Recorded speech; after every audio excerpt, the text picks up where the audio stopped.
All right, everybody, this is a pleasure to get both of my favorites, Dr. Scott Goldman, my cool little friend. I have so many stories about Scott. I can talk forever. Scott, if you ever run out of things on how to introduce yourself, I have a lot of stories from the t-shirts with holes and how you bought the first car, legit car.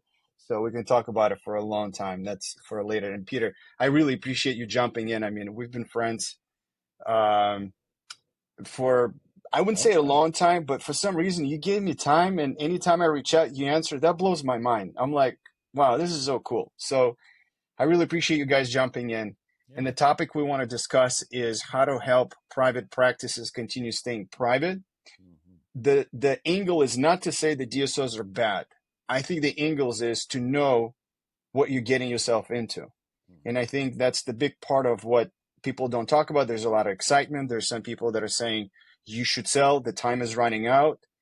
I don't think so. I don't believe in that. And I think Peter doesn't believe in that either. And we wanted to bring Scott to talk about all the misconceptions and pros and cons when you look at the other side. And Scott, maybe you can jump in and tell a little bit about your story, and then we can go to Peter. Peter will tell the story, and then we can start with questions. Sure. Real quick. I'm a pediatric dentist, and I sold a group with 12 offices to private equity in 2017. We doubled in size in 2 years, and then COVID hit. A lot of good, a lot of bad, and I got out of that situation and moved to Phoenix. Told myself I was never going DSO private equity again. I was staying private. Went private for a year and a half, and here I am back in the DSO world as of May this year. So it's been an interesting run. Happy to share pros and cons and just what's out there and what to expect. And thanks for having me, Tiger. Yeah, and I hope you share some juicy stories of like, during the Sure. board meeting, I was told this, and I told them to F off. And we could probably swear on this podcast too if we have to. Okay, good. Peter. Yeah, so appreciate you connecting us, bud. I'm happy to be here. So again, Peter Boulden. I am the co-host of the Bulletproof Dental Practice Pod, and I'm currently running eight practices in Georgia. And doing a lot with the Bulletproof Mastermind and the conferences and things like that. I have tiptoed around the private equity. I did not go as far as Scott did. I've had some very tempting offers and considered it a couple times and actually went through the diligence of it, only to discover that, this is complete bullshit. And it's going to be a big series of over-promising and under-deliver. So Tiger, you remember, actually, I think you were one of the people who called me when I broke down that term sheet. And my most recent My favorite episode.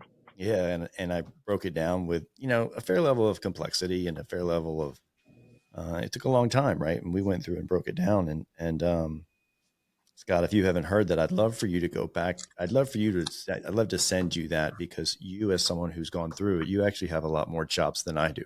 Right. Meaning I've only gone as far as the diligence. You've actually had what sounds like you've had 2 exits.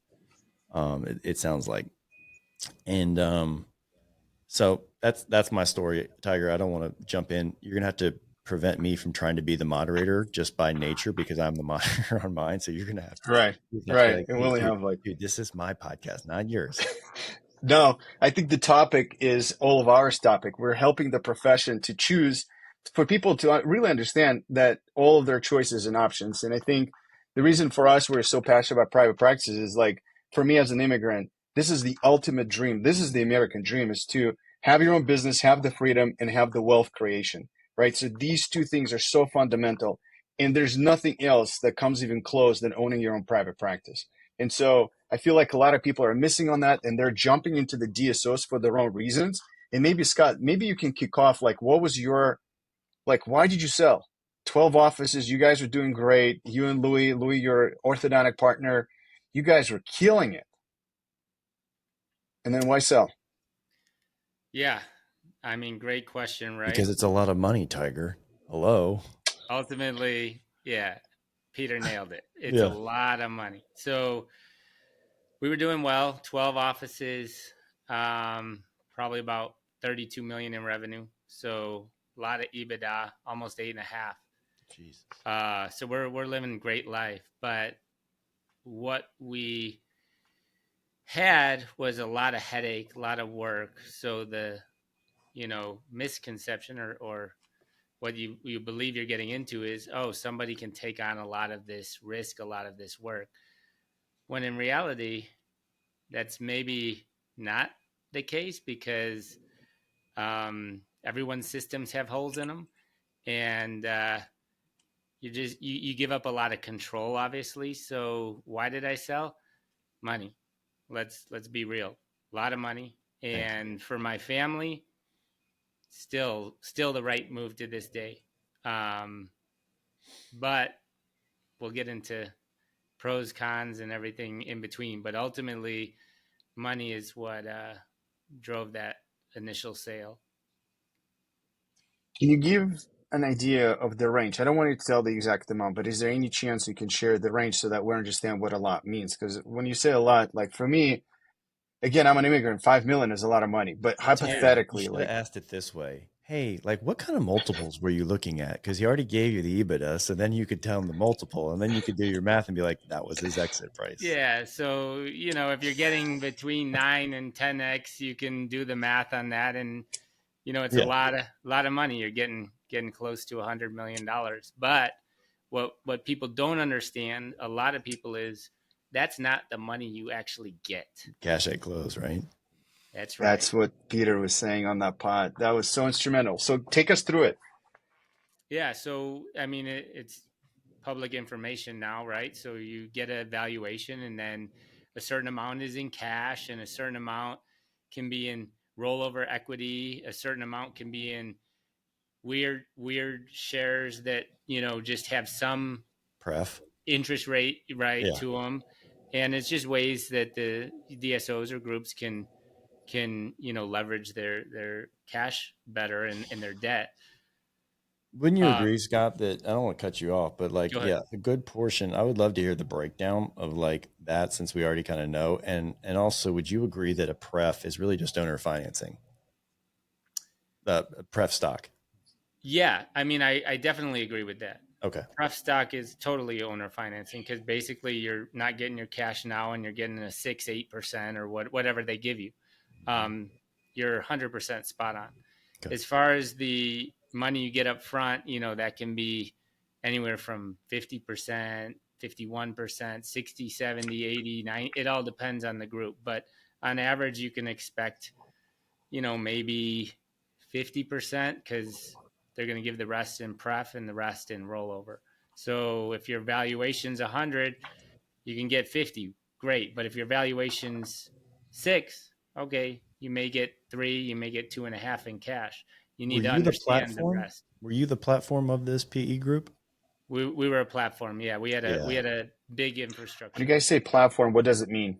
Practice number one. They're building everything. You as the flagship, you're big enough size. You've reached a critical inflection point of size where you have enough.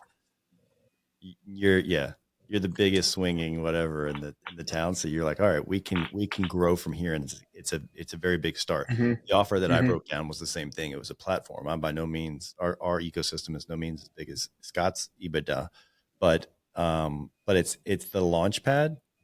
I would say, Scott, and I'd love for you to jump in. I think it's the launch pad for people for private equity who's like, shit, we need to get into dentistry. We need to buy a platform because we don't have the dental acumen and we need distribution and earnings and EBITDA very quickly. Yeah, and I think more importantly, for these legit groups that are looking for a platform, they're looking for technology. So Sure. they actually view dentistry as a technology company, and Hmm. how can we scale? So I had a centralized services is just how my group was because we were in a relatively easy space, high volume, low touch. We were decent amount of Medicaid, and in pedo ortho, it's just a different model than say general. Um, that's where a lot of things broke down in my initial exit strategy and different things that I no longer had control of. But that's what they were looking for. They were looking for that technology platform that would allow them to scale and bolt on more offices. And we had a good amount of infrastructure. So in order to be a technology or a platform company, you need to have a good amount of infrastructure. The EBITDA or earnings isn't necessarily as important, but usually you need to have significant earnings to have a, $10 million type So here's investment the interesting facility. thing, Scott. Tiger, I know you're the host, but bear with me. If let's just say you're a growing practice like myself and you invest in technology, the platform, consolidation, call center, all the things, right? And then a giant PE comes along and says, "Hey, we'd like to buy you." And you're like, "Awesome, Private because I already equity. have all this set up. I look at all these expenses I had. That should be an add back to my EBITDA." And they say, "Well, we have that. We don't really need all the stuff you built because Scott built it for us." And so yeah, sorry about all your expenses here, but there's no attribution for that. So Correct. that's where it's very, so it's almost like I had this conversation with someone and I was like, so you're almost like, if you were to exit and you had just made a large capital investment in your company, you almost get penalized for it. Sounds like Correct. it. Yeah. So Unless you're the platform. unless you're the platform. Correct. That's But exactly that's an my point, Tiger. inflection point because you don't know if you're the platform or not. And in Right. order to be the platform, you have to go balls to the wall and invest in it. And if you don't, then you're simply going to be a roll up into a bigger DSO Maybe a because roll there's up. a million out there. Exactly. So then, guys, let's take a quick pause. So there's so many ways I want to go in this, but Actually, Tiger, let's go to the. one second. To expand on that, Peter, what I've found nowadays is, hence my second exit, doesn't matter if you're 1, 2, 3, 4 practices, you're going to get the same valuation, is what I'm seeing. Once you get to 5, Oh, wait. So you're saying multi isn't this unicorn thing that you hear about, right? no, Multi-location, right? no. So these doctors who are like, oh, I'm going to add another location, they can run 2 well. You get to that third, they start declining the other 2, and One I see it pays all for the time. 3. Exactly. Exactly. Do 1 really well, you're going to Right. get the same multiple as doing 2 or Wow, 3. wow, Yep. that's so cool, It wasn't like that guys. before 10 years ago. All I right, I'll be agree. quiet. Yeah, no, I'm super curious. We'll go to the terms, and Peter, you were the one who broke down the term sheet, so we'll link it up for people to go. I'm really curious. So if somebody is like super ambitious like you two and want to build something, go balls to the wall, but don't know, right? So like these endo specialties, oral surgery specialties, pedo specialties are forming up. Doesn't mean that somebody needs to go to all the DSO events and learn what's going on in the industry, learn what the private equity firms are out there, learn if they have the platform. And then if they are the platform, then do you demand higher multiple on your EBITDA if you are going to be the platform and leading this? Or like how does someone look at this? You either could demand a higher multiple, which you probably would get, like Scott's multiple is pretty high, or you then will defer some of your compensation back into holding stock. So, right. So the enterprise value, let's just call it 80 million, right? And they're like, hey, I'll take 40%, 40 million. I'll take half cash at close, right? I would like to deploy 30 as a rollover equity into the now holdco. So now you're writing pari passu with the GPs of the fund, right? The general partners of the fund. And so your stock is pari passu with theirs. But here's the kicker, right? And Scott, I know you'll say, if that works and you've got good operational team and all of a sudden you turn into the next Heartland, well, guess what? You just became a billionaire kind of thing, especially if you're the platform. But if it's a shit show, that common stock could go to zero, right? And so that's what I think Scott started this pod saying is like, look, you can sometimes only depend on the cash you get at closing table because Right. there's earnouts and there's common stock and there's things that are designed to possibly you not to ever see that money. Scott, I'd love to hear you. You're the expert. Scott, so take us through the term sheet. If like what was the percentage, if you don't mind? Again, we don't need the exact numbers, but you got on hand. What was the earnout? Like, were you afraid of the earnout? Like what were your fears before you signed the papers? Yeah, and I'm going to speak in generalities because these groups really make you sign your lives away, as you know. But right, if you have $20 million valuation, you can expect at most probably 10 in cash at close at most.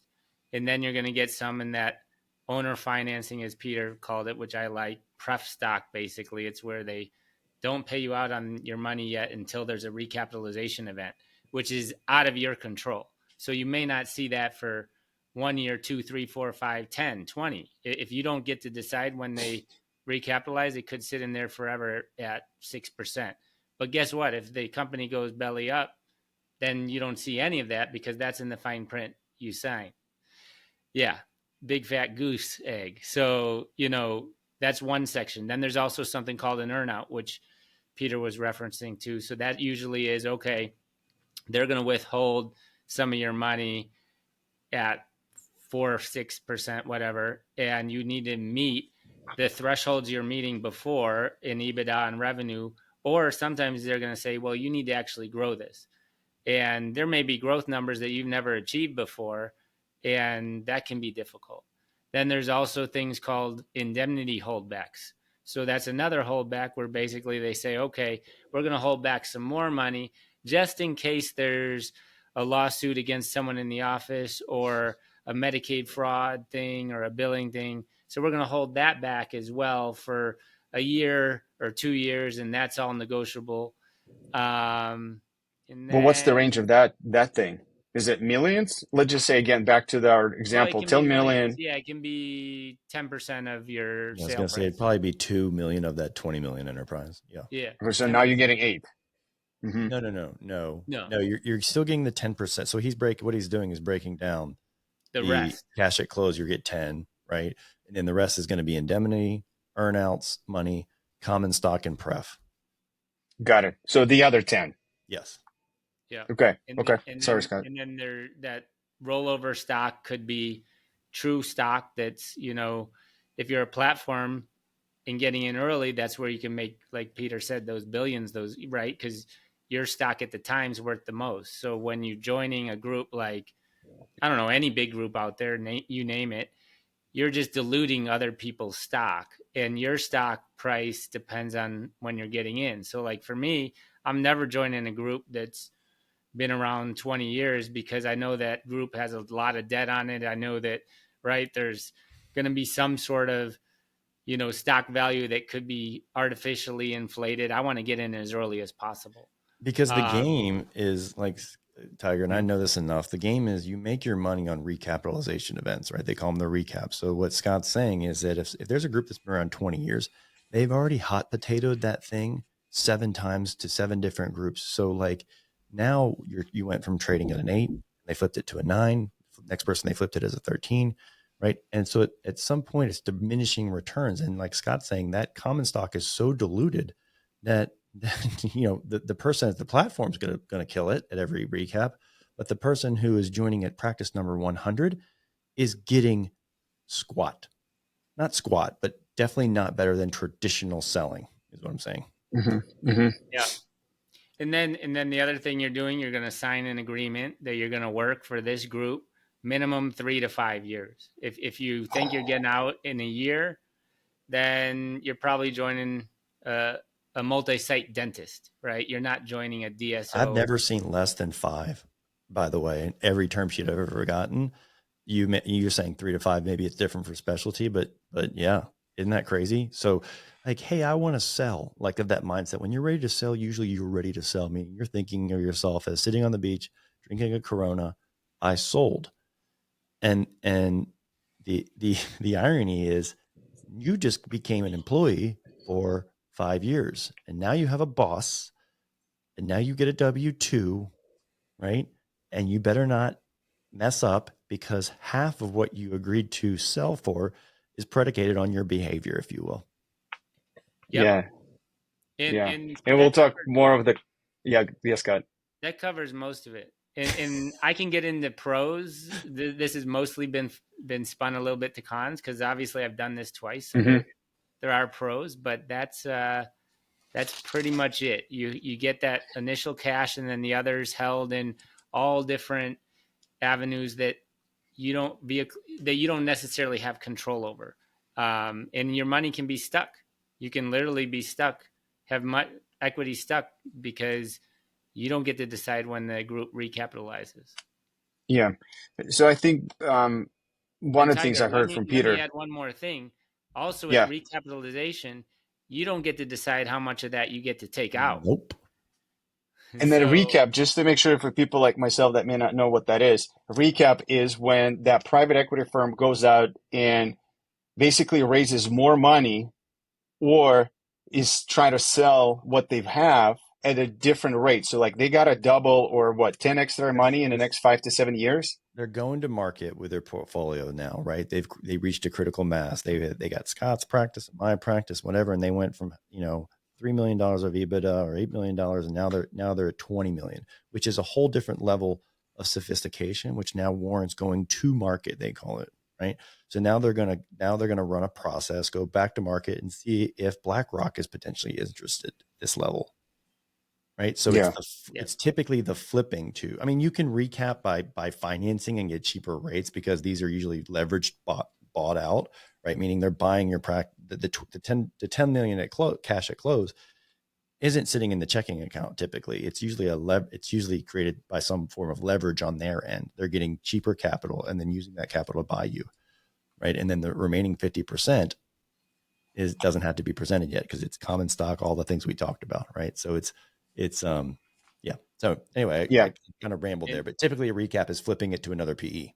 yeah, and Peter, Yeah. what's interesting now with interest rates so high, a lot of groups are doing what's called a continuation vehicle, where that just means that the existing private equity group wants to stay in, but doesn't want to have so much risk of this expensive money out there. So they'll sell to another group, but keep a lot of their money in it and be like a minority partner. And then what happens is the doctors are getting less money at that recapitalization because a lot of it is still reinvested. They're not actually getting that profit out. And this is going to be very common over the next, however Because many rates are years. high, you're saying. Correct. Yeah. Correct. With interest rates Yeah. high. Yeah. So then, Peter, let me ask you this question. You consider yourself a private practice owner, right? I am. Yeah. So even if you have eight offices, we're still considering you as a private practice, like even though that you have multiple, but you own them yourself. Like you don't have a PE involved, right? So, correct. Yeah. okay. There's no So capital investment from outside private equity. There's no private equity involvement. It's owned by 100% dentists. right. So I think that's an important thing that we want to make sure that people understand. Like we're not against multi-location, do what you need to do and things like that. So I am a private DSO, Tiger, right? I have a management agreement. I have all these things set up. So the nomenclature of DSO shouldn't be one of bad, right? And maybe none of this should be put in the bucket of bad, but there's a difference between a private DSO like myself, who's 100% dentist led versus one who's 100 or probably majority PE-backed. Right? Because they're the general partners in the fund. I mean, there's a big thing to kind of, anyone who's listening to this and wants to learn about it. I mean, this is essentially just a fund, right? And there's LPs and there's GPs. And the GPs always make much more money. Right? Yeah, and LPs are limited partners and GPs are general partners. I don't want people to think GPs like general practitioners. Here's what I think, and Scott, I don't know if you're about to say something, but I think here's my rub, and maybe I'm being pegged after all these podcasts to be the anti-DSO guy, and I'm really not. I'm really not. But here's the thing that frustrates me is that everyone would agree that private equity does not make dentistry better. As a matter of fact, I can point to 100 examples where it's become worse. I have never seen an example where it got better from a clinical care, blah, blah, blah, blah, blah, right? But here's the real kicker for me. We already own the asset. Now we just invited an intermediary into the space, right? Like if we three owned 3 cars, right? And we owned them outright. And I was like, dude, we all have these, kick-ass Porsches, let's just call it, right? Let's join together and form a Porsche club, right? And it's going to make money. It makes money. So now we have this intermediary involved. It's like someone coming in and be like, hey guys, let me see if I can take your Porsche club to market, right? Or your Porsches to, on Auto Trader, but I'll sell them all together kind of thing. I guess my frustrating thing is that there's really nothing being brought to the table other than a lot of capital and a lot of aggregation, right? They're the sponsor of this, which the sponsor kind of, but we're the ones that already own the asset and are really not realizing the value as much as it could be, right? So there's this intermediary involved. That I think that's my shtick, if you will. Can I steel man the other side, Please. Peter? And again, I'm totally blind on this, right? So I just want to see what you guys' reactions are. And Scott, I think you wanted a second off. And is it now you I'm want good. I'm good. to? Okay. Yeah, I think what the other side is, dentistry is hard, right? You're seeing 25, 30 patients. If you're a pediatric ortho, you're seeing more patients. It's burning you. Your back hurts. Depending on a team, your team is like, oh my God, right? So then somebody's like, hey, I'm off today and I'm sick today. I got to take my kids and all of that. And then my supplies are running out of budget. And you're like, where's my composite that I love to use? And my burrs is not here. And so on and on and on. And you're driving home and you're like, what did I sign up for? Right. And again, hopefully you don't have those days, but I What have a did I sign feeling up? that it happens. What did I Like sign as up? a dentist, Owner to dentist. own a practice. Got Yeah. it. Yeah. Okay. So then I go to an event and then I hear, I don't want to say the names, but I do have one DSO in mind, which is more the dental leadership organization that again, from the outside, it looks like that's what they're selling. That's what they're providing. Again, I don't want to say the names, but it sounds like they're like, hey, join our group. We have all the doctors that get together. It's like, I don't know how to call it, but it's like a club that you can bitch and complain, and we will hear you out and we'll give you suggestions. But you're also part of a bigger group. You're part of the bigger vision. You can send your team to like this event or this training and this workshop. We'll send the manufacturers to you and you can continue buying what you want to buy, but we will systemize your practice. And if we systemize your practice, you will feel better. Like you will know you'll have the morning checklist, evening checklist. You don't need to worry about if your air compressor is on or if your sterilizer is going to go bad, if somebody did the sport test or not. So like, is there a case for that? And again, I'll ask both of you guys because I'm trying to find if there are any pros besides the money to try to sell to the DSO. Like if there's a shining light that people are looking at. So let me take that just because I'm back in again. Partnerships often don't work. Period. So I don't know if Peter, you have a partner or not, I have but 6 actually, but you have they're 6. different entities and they're fractionally. But yes, so I'm still the majority. But yes, I'm a big fan of partnerships. Yeah, partnerships are great. They generally don't work in dentistry, in just in life. I mean, look at the divorce rate. Look at all this. I was fortunate. I had an excellent partner. We worked great together.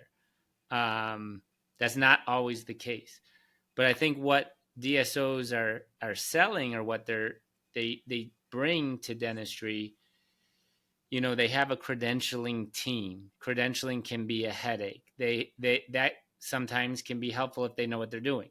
That's the big if they know what they're doing, because it's ultimately the same gals that are working for us private that are working for the DSOs, right? Um, Compliance, especially when you're doing a lot of Medicaid, they can help with that. Marketing, sometimes they have sophisticated people that know what they're doing that or don't. The big thing for me is doctor redundancy. So, you can do that by hiring associates, but it is nice to have access to quite a few doctors if you have a lot of volume in a region and people can work together or cover offices. And they have recruiting teams and different things like that. Now, with that, though, comes a lot of expense. So there's a lot of DSOs that aren't doing it right or have invested a lot of money in a lot of people who didn't work out. So there's a lot of groups out there right now, or a lot of dentists who joined these groups that were highly successful, and all of a sudden their equity is literally worth zero. And that's something that I think is going to happen more and more as you hear this. There's going to be a few groups that make it, that do things right and have very good CEOs running their groups. And then there's a lot that just aren't going to make it, unfortunately. One thing to expand on is, and what I learned is I learned this from a really smarter guy than me, is you have to be able to control what you can control. So if you sell your practice to a DSO, you're no longer the owner. You're no longer making all the decisions. You may be a partner, but you're not going to make, ultimately, you're not making the decision. As far as like, what x-ray sensor they want to order when something blows out, or, they may say, oh, you can get whatever you want. And then in reality, they have control.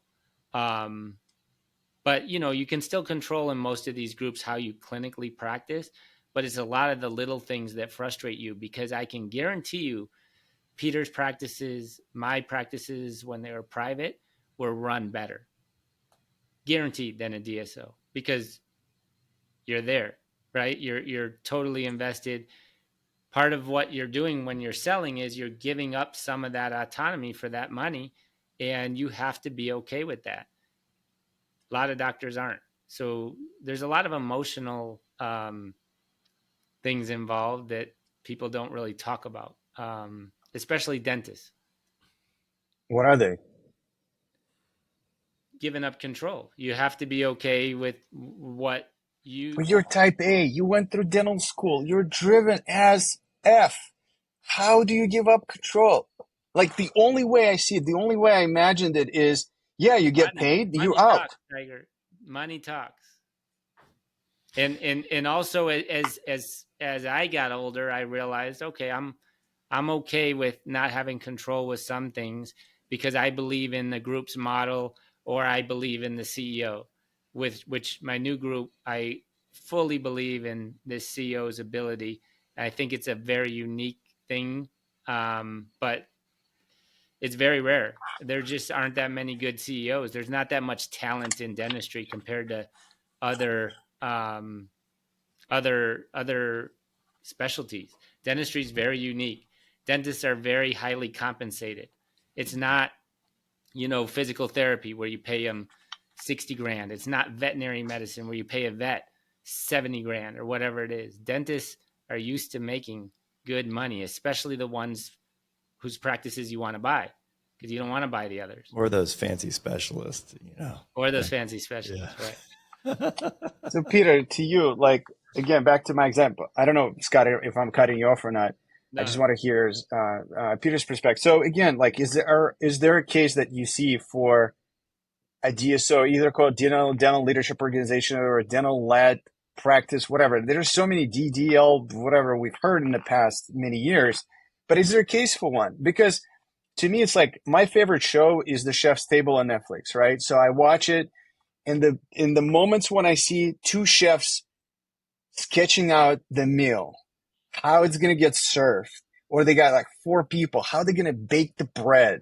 They're like, is it going to be served with olive oil? Like, to me, that's what I think when I think about the DSO, like dentists, like looking together at X-ray, like, like, would you do this? Like, how would you do like all on 4 or like all on X here? Like, what would you like? Would you grow the bone first? Like, what do you do? Like, to me, that would be what I think it is, right? So like getting together with your peers to discuss the cases, the treatments, like having like treatment buddies to run by. But maybe I'm living in a different planet. And you think, okay, so I will get to that, but I want to echo what Scott has said about the people are going to be exposed. There's going to be some things, right? When the tide is going out, you get to see who's swimming naked. And I think the zero interest rate policy that we had so much allowed this massive consolidation to happen. And people were overpaying and getting sloppy and just bolting on or duct taping all these practices together. And the tide is going out, as Scott mentioned, with the interest rates. It's going to get harder and harder. And that's why they're having to come up with creative terms called continuation vehicles, right, to cover their six on shit that happens. And so I am just a so I hear you on the, hey, DSOs could potentially help doctors get together and care more and talk about cases and be less lonely. Maybe, but guess what? In my experience, no one washes a rental car, right? And at that point, it's not your car anymore. And so you just inherently care less because you're like, I sold it, right? It doesn't make it better. And you love your patients and you're always going to do well by them. But at the end of the day, you're like, I got paid to leave at 5 o'clock. And I can't tell you, and Scott would mention, like, how many days did our clinical care end and the other half of our day begin as operators? And yes, it sucked and you had to eat your own glass and start liking the taste of your own blood kind of thing, but it was worth it because it was your car and it was shiny and you were proud of it and all these things. And so I don't think what your example is, Tiger, to have like collaboration is predicated on a DSO. Just make a bigger group like I did, right? I have doctors that collaborate all day long, but it didn't have to happen because of an outside entity, right? But I think to your point, you said, look, the pros and cons, and I will say, I think that knowing thyself in this process, Scott, if I personality tested you with something called a culture index that we do a lot of, I can pretty much pick what you would be. You would be an enterpriser or a trailblazer, right? You were bred to do this. You were called to do this. You were pulled to do this. Some people hear this narrative in dentistry that, oh, there's big exits and all this money going around, right? And you got people like Brady Frank going on Instagram telling everybody that, oh, the window's closing and you better sell, like these scare tactics, which are complete bullshit and horrible for our industry. I mean, sorry, I go off on a little diatribe on that one because I hate scare tactics, especially to our industry. But now I lost my train of thought. Damn it. See, anger gets. So then I will ask another question. So then now we're in a position where we kind of went through all the pros and cons and people can pick their own poison. But maybe let's talk about, I know where I was going. I know where I was going. So sorry. Okay, yeah, finish your thought. All right, because I need to finish this. But it is important to know thyself. That's where I was going with the Scott example, right? Like sometimes you will be happy. Sometimes dentistry, you hear these exits and you hear what private equity wants and you hear all these things. We see this in our mastermind, right? We coach 30 dentists across the nation and we see this all the time, that you cut and paste someone else's narrative, someone else's goal. It's truly not authentic to you. And you think like, well, in order to get out of dentistry, I've got to go from 1 to 3 because that's what private equity wants. And that's really my only way to get away from the chair because I really don't love dentistry. Let's just say they're speaking that way to themselves. Right.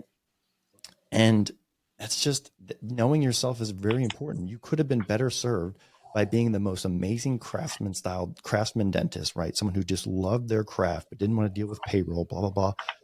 Made $2 million a year, produced $2 million a year as an associate, had a kick-ass life, right? And you went down this inauthentic path for 20 years, and that's why we're leading in suicide and divorce and drug abuse, like all these things, like Craig will say on our podcast, is because we're following inauthentic visions, ones that are pushing you, not pulling you. Yeah.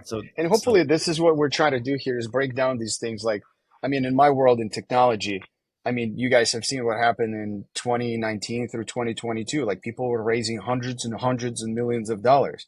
Even take our dental space. My competitors raised millions and millions and millions of dollars. I don't know what they're doing. I've never seen them even compete near me.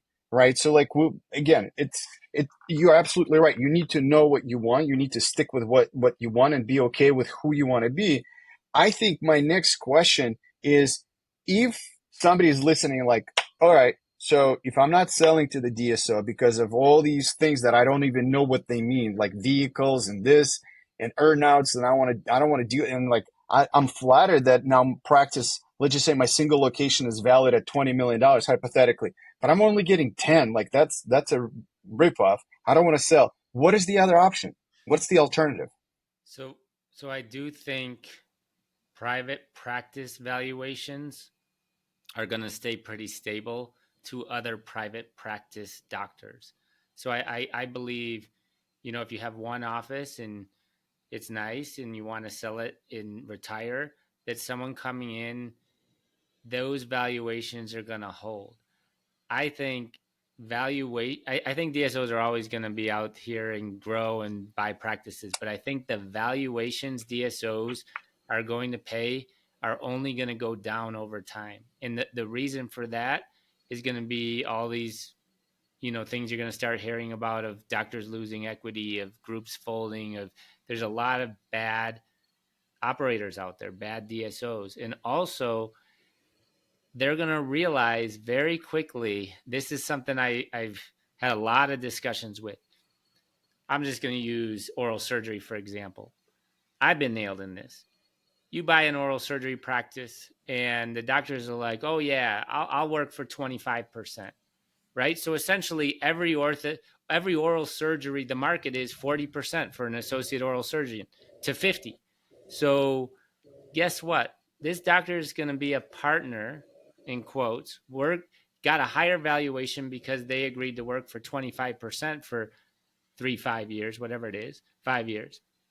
At that 5 year time, that DSO, if they decide to retire or leave, is going to have to backfill with someone who's 40 to 50%. That's a very bad, bad, bad thing. And further, a very big opportunity for some of these docs because, they may say, look, I'll stay another 2 years. I won't retire yet, but I want 40% or whatever an associate gets. And I see associates nowadays making more and more money as debt raises, for dental school and everything. They have to make more money, and they're getting more money. They're demanding it, and it's coming.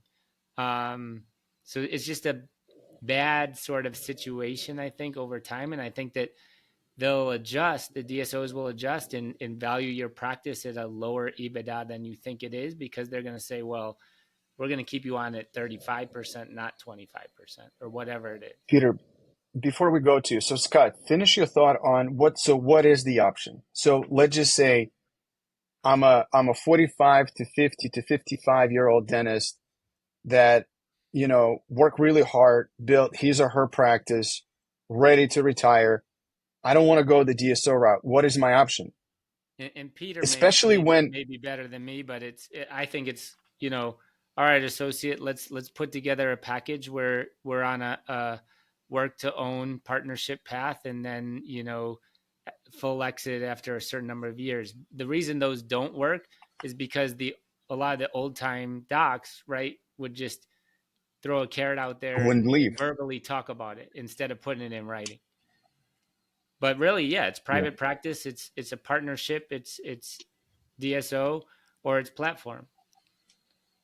I have four things to say. You say, well, what are their options, right?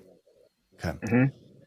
So typically when someone wants to sell their dental practice, they have been redlining their own RPM for so long. They're doing everything. What's RPM? Revolutions per minute, just a car analogy, right? If when you redline your car, the engine's going to blow and it's going to fatigue and things are going to fail, right? The okay. Stressed. So just metaphorically speaking, they're redlining, they're overworked. I can't do anything. Seeing patients, doing payroll, right? So what do they pull? In their heads, it's very binary, and as humans, but dentists especially, I see this. It's very binary. It's either 100% or the Corona on the beach, which is 0. So it's 1 or 0. As opposed to, and so they pull the F-it card and say, I'm selling my practice. Hey, buy me private equity or DSO, buy me, I'm go to market broker. I'm done with dentistry. I'm burnt out. Versus just taking some time. And I encourage people who are at that place, because I was there, Tiger, the place where I was burnt out and done. I encourage people to go who are romantic about the Corona on the beach. Go do that. Close your practice for a month before you sell it. Go sit on the beach for a month with your Corona. And in about 3 weeks, you're going to be ready to get back to work, right? Because it's not fulfilling at all. So the 4 things I would recommend when someone's considering this first, before you sell, is if you're redlining and you're burnout and you want to sell, titrate your practice down in your time. Meaning, I'm working 6 days a week. Well, go to 3, make less money for a while. Try that, right? Because that may be your Goldilocks answer for sustainability long term, right? No one told you had to work 6 days a week. So titrate down. And what I've found is actually most dentists I know, the apex of their earnings happens at around 3 days a week, believe it or not, ironically. Okay. The other thing I would say is hire an implementer before you sell your practice, because a lot of the burden that you feel, a lot of the things that wear you out can be done by someone better than you at doing this, right? Get yourself an executive assistant, get yourself an implementer, have someone, be the CEO of you and offload things that you hate. Audit your day and offload the things, write them down, the things I hate, things I love. right? And hopefully clinical dentistry is in the column you love, but like write down the shit you hate, right? And then work obsessively to extricate yourself from those processes. The other thing I would say is consider fractional ownership. Dentistry doesn't have to be 50-50 partners like Scott was saying. And that's why a lot of them fail, right? I have fractionally sold 5% of my practice to someone, right? And so, and people say, well, that's crazy in dentistry. We're used to this. Well, you buy stock in Amazon and you own 0.0000000, I could just keep going, percent of the company, right? So consider fractional ownership because that affords you a liquidity of a micro liquidity event. You're still in control and you still have, and I will end with this, the most important aspect of your life, right? The master KPI is, are you fulfilled in your life? And so then you still have some purpose and fulfillment versus like just being like, all right, I'm going to play golf the rest of my life, kind of thing. So, and if you've gone through all these things and you're like, yeah, I still hate it. I still want to check. I want to get out. Well, just understand you're going to do that same stuff for the next 5 years, especially if you're going to exit in a big way, and just be okay with it. So that's my monologue on the Yeah, options. that's a really good monologue. And maybe Scott, can you add to that? Like, so you got your check, the money hit the bank account, it's a big amount, and I think you work your butt off for the next 3 to 4 years or 5 years. I've seen you drive around Indiana, Wisconsin, trying to get these offices signed up. But then you were out. Like, I don't know what changed. Like, did you get burnout? Like, I was burnt or out. wasn't worth it? I was burnt out. It just wasn't worth it for me. I mean, really what happened was, without getting too much into it, is when you give up control of your practice and in your vision, someone else can ultimately make the decision of where it's going to go. And for me, we lost focus in what we were really good at and started to try to make everybody happy and do everything and get into GP and this or that. Well, I don't know anything about GP. I have no, I, I'm the first to tell you, I know nothing. But if people think that that's the route to go that you sold to, that's the route you're going to take. Me, I knew pedo ortho and I knew it well. And I knew my pedo ortho, which is low income, high volume. I just had very good systems. And when that changed, it just wasn't fun anymore. That was what I loved and was passionate about. And so fortunately, COVID hit and Illinois was shut down. So I moved out to Phoenix and it's been no looking back since. So it's been awesome. But I do to Peter's point, as a dentist, you don't have to work 6 days a week. You don't have to work five. You can work 3, 4. Like, just figure out what you are passionate about and go for it. I mean, it's actually a good story how I started. My first practice was the biggest shithole in the world. I mean, this thing was terrible. The tenant behind us kept smoking weed. Train station And ran you by and you're and seeing kids. rattled all. Yeah, we're seeing kids. Train station was so loud. Like, it was terrible. My rent was $600 a month though. I had 2 chairs, 780 square feet. And out of those 2 chairs, I set a goal. I'm going to hit 1 million and I'm going to be all fee for service and treat people right. I was totally fee for service, hit 997. I Love didn't it. quite hit the 1 million, but my profit, I mean, I was at 75% take home. So, you don't need to produce huge numbers. You just need to control your overhead and do what you enjoy. And it was very easy to run a two out practice because you had 3 employees. That's awesome. Then that office now is 20,000 square feet and a huge headache. But But I it's still still a love cash cow. it's a cash cow, but I love those two op days and you can be highly successful. And that's the beauty of dentistry. You can be highly successful in all different models, Medicaid, fee for service, taking every insurance. If you do what you do well and treat people right, you're going to do awesome. But ownership's not for everyone, and you need to tell Amen. yourself that you need to know what you're good at. And I have many associates who are fantastic, earn 400 grand a year, work 9 to 5, go home, have a great family life, take their vacation 4 weeks a year, and that's perfectly great as well. Yes. Yes. Yeah.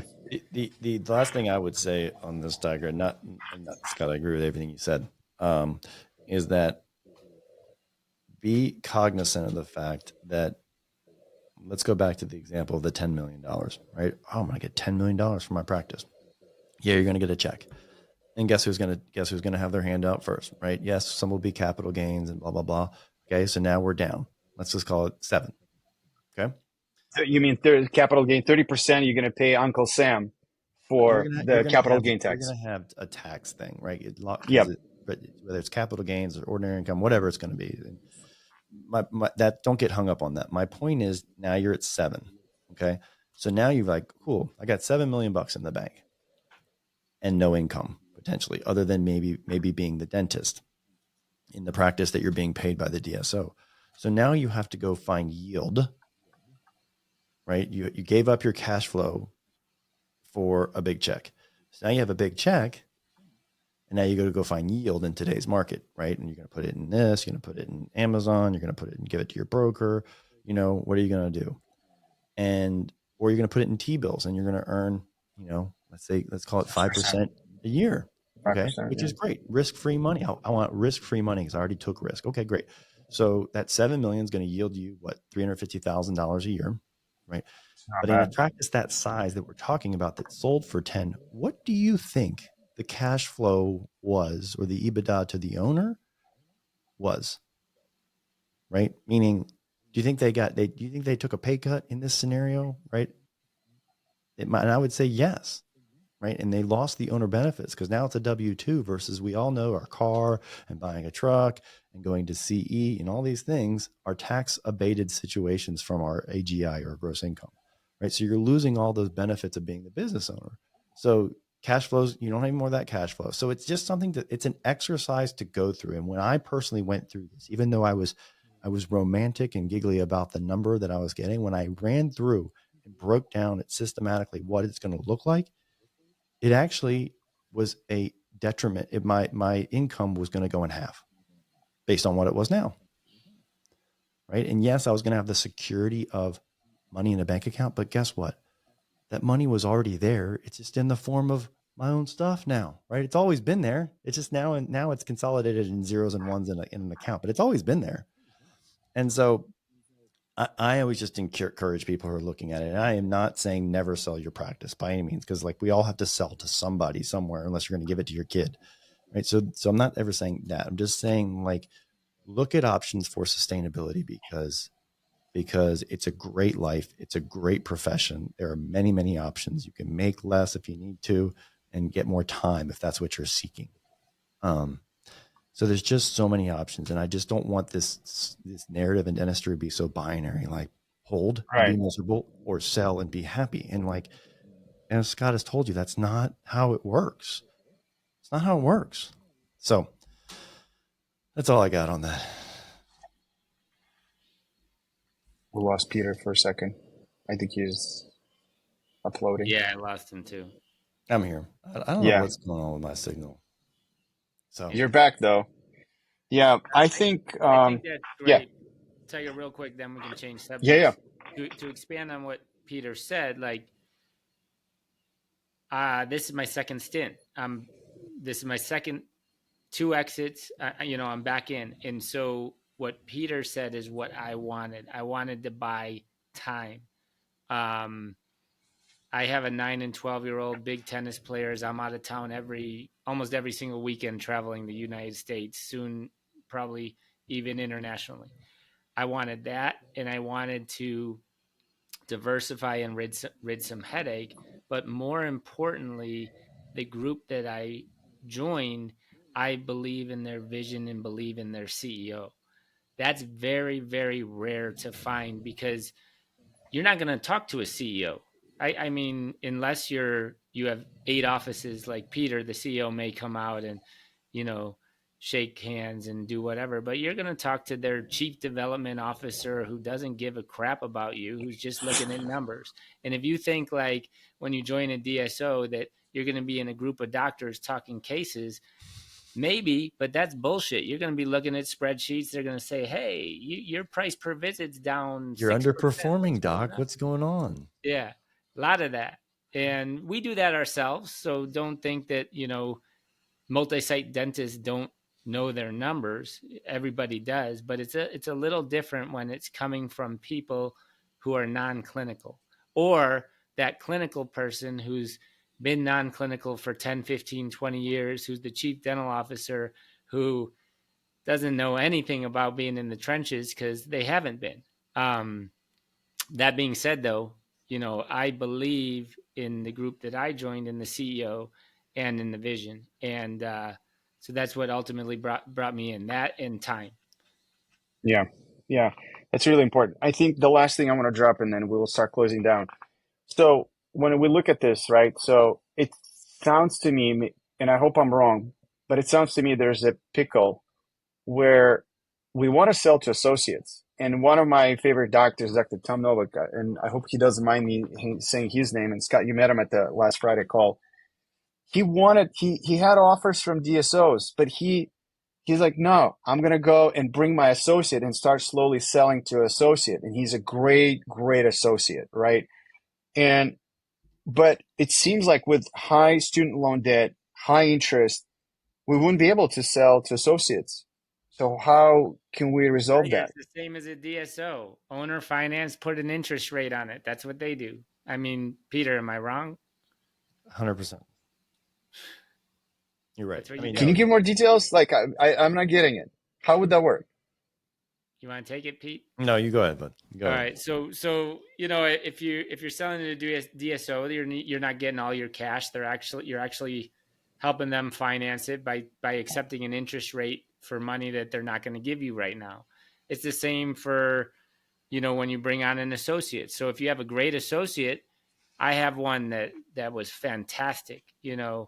She was great. I've had many great ones. I've been blessed with great associates over the years. Same. Well, they may not have the money because they want to buy a home someday. They want to, they have 600,000 in debt, but you believe in them. So what do you do as the practice owner? You say, okay, I'll help finance it for you. You can just shift some of their income pre-tax over to, an interest rate you apply to it. Yeah. And you do your own, you're the bank, you do your own debt service, and that's it. I did this, Scott. I love that you brought this up. I've done this 5 of the 6 times owner financing, right? And everyone outside the industry advised against it. And I think it's a great thing for a lot of things that Scott mentioned as well, because if you're doing fractional ownership, let's say you're selling for 5 or 10%, right? No bank is really going to give them a loan on that, because why? Why do you think, Tiger? They wouldn't give them a loan? Yeah, because they have no collateral. They have no collateral, right? They have no position. They're in a subordinate position in terms of majority ranking, right? They don't own. There's no recourse for the bank. Additionally, like Scott said, a lot of these people, all these A players who want this, are out of school, want to buy a home, they want to do something with a kid, whatever. And so buying a partnership if they get traditional financing, it puts that lending on their balance sheet, their personal balance sheet. So now a bank looks at this and says, God, you got student loans and you bought into this practice. You got $500,000 debt to this guy. So it's off of a balance sheet, meaning it's a personal arrangement between Scott and his new partner to be. No one else has to know about it, right? You also play the bank a little bit, right? And it's because you're doing a solid to them. You're saying, hey, I'll just take whatever you were going to pay at the bank, I'll take that as the interest rate. And so that's not like, you're not doing it for free, because there's a cost of capital associated with you giving someone that. And so you make a little vig on the interest, right? As you should. And here's the thing. What is the recourse? If that person fails on me, right? We already talked about the bank scenario, but Scott's probably thinking this too. If your associate that you love, all of a sudden this turns out to be a shithead that is buying in, right? It's like, I'll take partnership. And then a year later, they get into drugs or whatever. Guess what the recourse is, Tiger? You buy that share back No, you don't buy it back because they never bought it to begin with. It was owner financed, remember? So the equity that's at stake is now yours again. So you're in the same situation exactly where you were before you met that person. Right. And yes, there's some headache and some heartburn with that, but the recourse is you get the equity back and they go away. So your risk is mitigated, right? It's an asymmetric risk, as I always say. I look for asymmetry in things like this, and that is a good risk, meaning your upside is you can have a potential amazing partner in perpetuity, and your downside is you made a mistake and you get your equity back. No big deal. It's not bad. Not bad. But is that the case? How would that be perceived? And again, we're running out of time, but I do want to ask, like, how is that perceived from the associate standpoint? Yeah, so a lot of the associates think they need to be a partner with control, and so you have to trust the person that you're joining. The other thing, Peter probably has very successful cash flowing practices. A lot of owners can't afford to do this because unfortunately they may do 1.5 in collection or production or whatever the production usually they're saying, but they actually aren't making that much money. Right. So their accountants don't advise them to do it because they really can't do it. But if you're a successful practice owner with a nice cash flow, there's no reason you can't do this. Get that doctor in there that has, ownership that's running that office for you, then go and do your next office. Yeah, there's a whole pod on this, Tiger, right? The associate Yeah. needs to be doing about $1 million a year. Scott's right. The practice needs to have a healthy enough EBITDA. Their distribution has to be healthy enough where it really helps abate their debt service to you every month. All these things you have to look at, right? It's not just the, hey, buy in and I'll refinance it for whatever. There's a lot to unpack here, but it's just imperative for us to put this on the map, I think. And Scott, I'm so glad you brought that up. Yeah, I'll link up. If you can send me that link to that specific podcast, I'd love to link it up. No, Any closing thoughts? I don't have one on that. I have one on the one that you broke down, that I broke down the term sheet, but I don't have Oh, one on okay, what I just cool. said. Okay, maybe we can talk about it on a separate pod. Yeah. But as we're closing down, so I always use this one example. I have an office, and I believe that our platform is helping level the playing field for private practices, and we focus on private practices. It's not that we don't work with DSOs, but our primary focus is the private practices and helping them to level the playing field, because we all know the cost of supplies is a big part of the expenses. And I remember this example, and it blew my mind, and I always tell this to the doctors I work with. There's this office in Cedar Park, and they're on budget, but I look through their expenses, and I see that they're buying expensive composite. I don't want to say the brand names. And I went back and I said, look, would you want to try something that you're buying something for 100, but I have a composite that flowable that costs $20? And the doctor looked at it, and she looked me in the eyes and says, no, I actually want to go up. I'm like, what do you mean? She's like, I don't even like the one that I'm using. I want to go up, like to go with the brand, like the Lexus of the composites. And I looked at her, and she looked at me, and she's like, what, are you going to try to tell me that I can't? I own this office. She's like, I work my butt off to own my office, and I'm going to use whatever I want. She didn't say specifically that way, but it sounded that way. And I went back and I was like, that was so powerful. Like, I'll work with a team to get the right quantities, to get them on the budget, but it is so powerful that she can switch from one bird to the other, go expensive, cheaper, whatever she wants. And it's the freedom.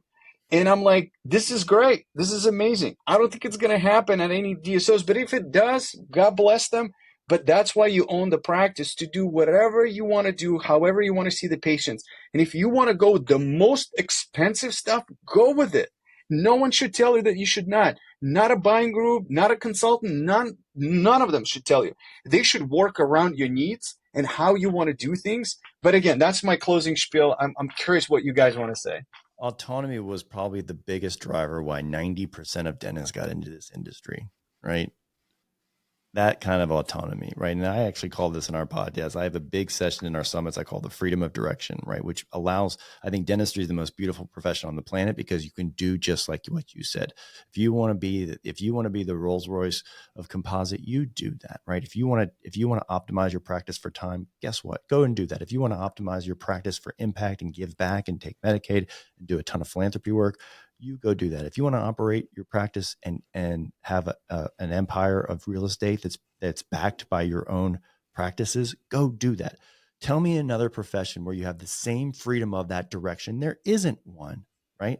And so that's what I'm saying. The autonomy and that freedom, be prepared because there's a cost for that, as we've just alluded to in this entire pod.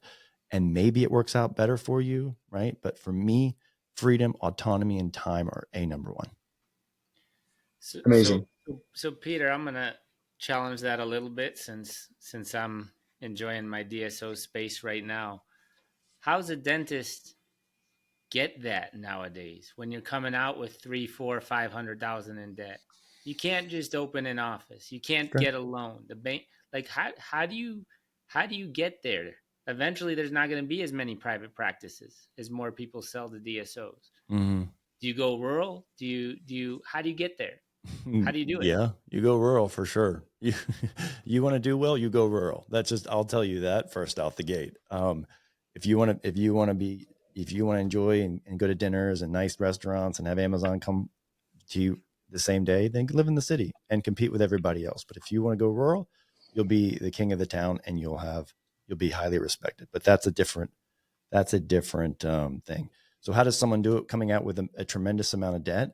You live lean, you learn how to produce your face off, right? Become the most highly qualified dentist who can enroll dentistry, perform amazing clinical dentistry, right? So the first way out of student debt is make a bunch of money, right? And don't rack up expenses. Through doing amazing dentistry and live like you're still a student until that student loan is gone. And where do you learn? If the private practices aren't Bulletproof, hiring DSOs? Scott Goldman, you find mentors, you find places to teach you how to do this, right? Like I didn't develop how to become a successful dentist. You didn't develop how to become a successful dental entrepreneur, right? You stood on the shoulders of giants yourself. And so is it a longer road potentially now because of student loans? Maybe. But you could also convert that debt if you had a house, like get rid of your student loans by getting a HELOC. There's just so many ways around, like not being this encumbered by, oh, I have a tremendous amount of student debt. I had a tremendous amount of student debt. I went to dental school out of state, right? But I worked hard to get out of that. And so I don't think that limits decisions unless you've ranked up $1 million of student loans, which I've heard people in the 700-800s, like, well, of course, that may be choice limiting.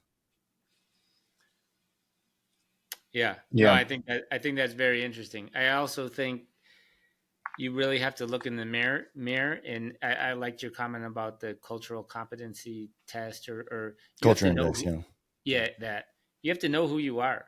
And there's a lot of people that do not belong owning a practice. And they think that's what they need to do. That's one of my because they were told. Yeah, that's one of my closing, remarks. Is I have a couple friends who are just fed up with associate jobs, bad one after bad one, and now they're going to open a practice. And I know what's going to happen. They aren't the right personalities. They're not ready. But yeah, that's great. You have to find mentors. You have to learn from people. You have to learn from podcasts. You have to read books. You have to commit to getting better yourself. Dental school does not prepare you for practice ownership, period. And, I see all these things. Oh, I'm going to go to this dental school, which is Midwestern's, the big name, right? In Arizona. Everyone wants to go there. I can tell you, I've had doctors from there working for me. They still don't know shit. Who gives a shit where you went to dental school, first off? Exactly. Yeah. Go to Indiana for $35,000 a year. I mean, who Learn it cares? Like, does yourself. any patient be like, "Oh, you went there," not versus University of I went to Kentucky. Like, who gives a shit? Get over your ivory tower ego bullshit about where you went to school. No one cares. No one cares. Your patients sure shit. No, let's not poo-poo on people that did go to these schools. It's great that you did. I'm not Amazing for poo-pooing on you. anything. I'm saying get over it. Is And all I'm you're saying. actually Yeah. typically a shittier dentist, especially the Harvard trained ones. But let's not talk too much about that. All right, guys. On this happy note, I think we can go in so many directions. I'd love to have you back, but I want to be respectful to the time that we booked for you. And I know you both are super busy running your businesses, and I'm grateful for the advice. And I hope it unpacks something for someone. Maybe there's one person, one doctor is listening out there, and she or he is like, nah, I'm going to choose what I want to choose, and whatever that is, but know what you're choosing. So I hope we gave you enough information. Awesome. So That's awesome. I'm grateful to you guys. So just a quick heads up, don't shut down your browser because this thing is going to upload into the pod. So leave it, but I'm going to stop the pod. And so thanks everybody. I'll see you on the next one. All right, thanks. Thank you guys.